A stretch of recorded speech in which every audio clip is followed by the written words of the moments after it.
বলেন, নারীদের সম্মান স্বর্ণ মুক্তার চাইতেও দামি।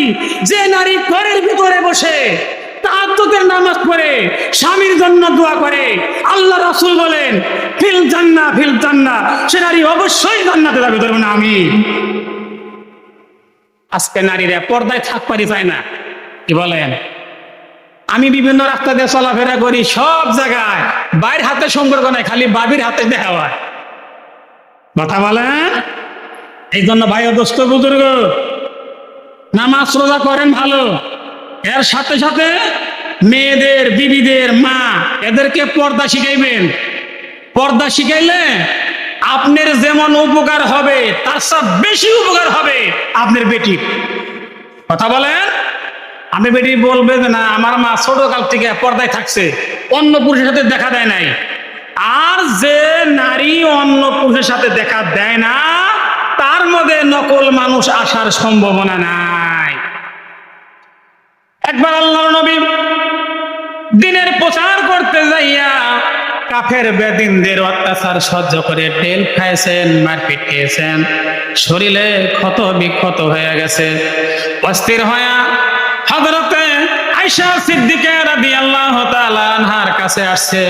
হযরতে আয়েশা বলেন, আমি নবীজিকে আগে সালাম করলাম, আসসালামু আলাইকুম ইয়া রাসূলুল্লাহ, হে আল্লাহ রাসূল আপনার উপরে আমার সালাম। বলে বলেন সুবহানাল্লাহ। ভাই, নবীজির বিবিরা নবীকে সালাম দিছেন, আমরা কিভাবে ধরলাম বাড়ির মধ্যে ঢুকলি আমার বিবি জুতা নিয়ে দাঁড়া থাকে? কথা বলেন না কেন? আল্লাহর হাবিবকে জুব্বা মুবারক খুলিয়া দিলেন, মাথার টুপি খুলিয়া দিলেন, বললেন ইয়া রাসূলুল্লাহ আপনি একটু গোসল সেরে নেন। হযরতে আয়েশা সিদ্দিকা বলেন, আমি নিজে নবীজিকে জল চহির উপরে বসায় দিলাম, এরপরে মস্ক দিয়া পানি মাথায় তুলে তুলে দিচ্ছি।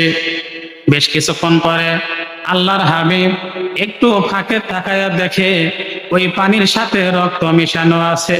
আল্লাহর হাবিব নাপ দিয়ে দাঁড়িয়ে গেলেন, বলে আয়েশা এই পানির সাথে আবার রক্ত মিশানো কেন? হযরতে আয়েশা বলেন, ইয়া রাসূলুল্লাহ আপনি যখন জলচকির উপরে বসলেন ওই সময় আমার বুড়ি পায়ের নখটা জলচকির নিচে চলে গেছে। নবীজি আমি যদি আপনাকে জলচকি থেকে উঠতে বলি, আপনার পুরা শরীর ক্ষত বিক্ষত হয়ে গেছে, আপনি কষ্ট পাবেন, আপনার উপরে আঘাত আসবে, এটা আমি আয়েশা মানতে রাজি নাই। ও দুনিয়ার নারীরা, স্বামীর রক্ত ঘামানো, সারাদিন 24 ঘন্টা বিবি বাল বাচ্চার যে স্বামী শ্রম দেয়, ওই স্বামীকে আঘাত দিয়ে কেমনে জান্নাতে যাইবা?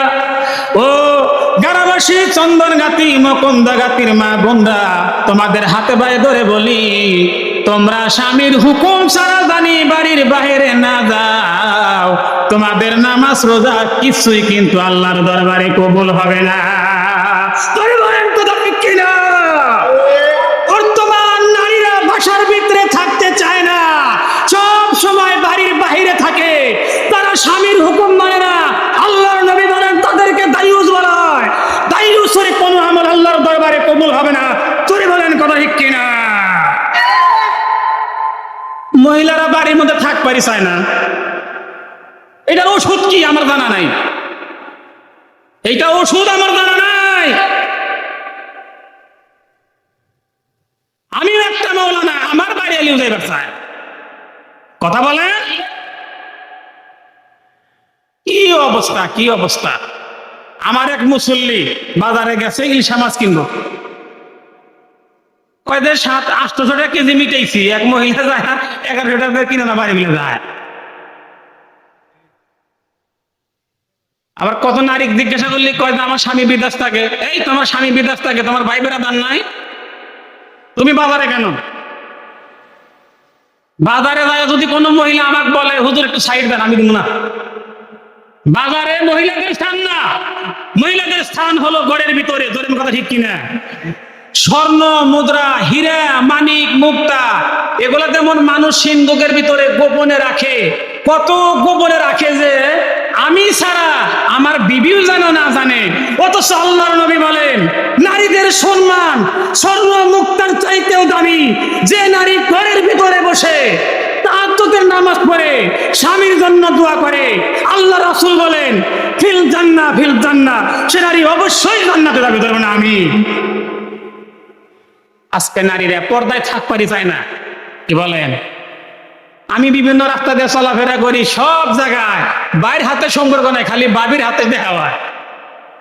কথা বলেন?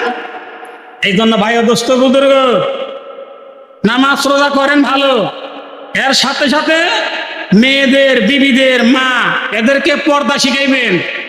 পর্দা শিখাইলে আপনার যেমন উপকার হবে তার সব বেশি উপকার হবে আপনার বেটির।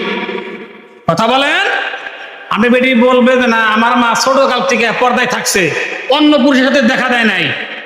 আর যে নারী অন্য পুরুষের সাথে দেখা দেয় না, তার মধ্যে নকল মানুষ আসার সম্ভাবনা নাই। কথা বুঝতে পারছেন? আল্লাহ তাআলা আমাদের সকলকে হেদায়েত দান করুন, আমিন। কয়টা প্রশ্ন করছিলেন? একটা তো আপনার সাংশিক বুঝেইছে, তাই না? 2 নাম্বার প্রশ্ন করছিলেন ওয়ায়াসআলুনাকা আনজিল কারনাইন। নবীজি আপনি বলেন যে জিলকারনাইন কে? কি প্রশ্ন করছিলেন ভাই? যে জিলকারনাইন কে?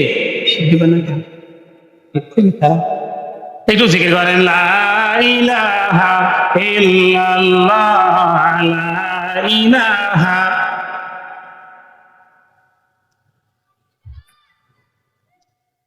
আল্লাহ আল্লাহ জিকির করো হ্যাঁ মান, আল্লাহ আল্লাহ জিকির করো হ্যাঁ মুসলমান।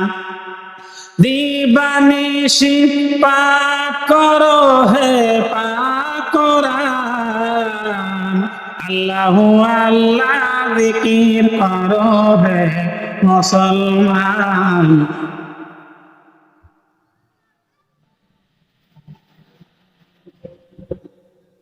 ভাই শোনেন, 2 নাম্বার প্রশ্ন করছিলেন যে জিলকারনাইন কে?